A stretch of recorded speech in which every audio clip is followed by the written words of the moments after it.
Located in the village of Al Ukhdood, in the southern city of Najran, Al Ukhdood Archaeological Site is considered an archaeological treasure, which dates back more than 2,000 years. Al Ukhdood's historical village contains many ancient sites, dating to the Byzantine, Umayyad, and Abbasid period, proving that it was once a crucial area for trade and agriculture, along with a cultural touch.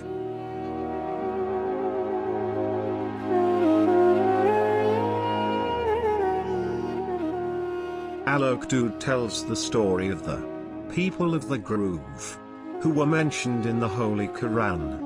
In Surah Al-Burooj, it witnessed historical events and wars 2,000 years ago, and consequently led to its burning, with its residents leaving it in ruin and ashes. When the last king of that era wanted to take revenge of Najran Christian residents who refused to convert to Judaism, many archaeological works have been conducted in this area. The excavations uncovered the remnants of a mosque northeast of the site that dates back to the 1st century after hijrah. Those excavations also uncovered inscriptions that go back to 7000 BC to 1000 BC, portraying the way the residents of that era, how they hunted dogs, camels, and other animals, using various weapons, including spears, sticks, arches, and double-headed arrows.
The site is rich with artifacts and remnants of ancient drawings and engravings on stones, such as a human hand, a horse, a camel, and snakes carved, in addition to remnants of the mosque.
Ooh.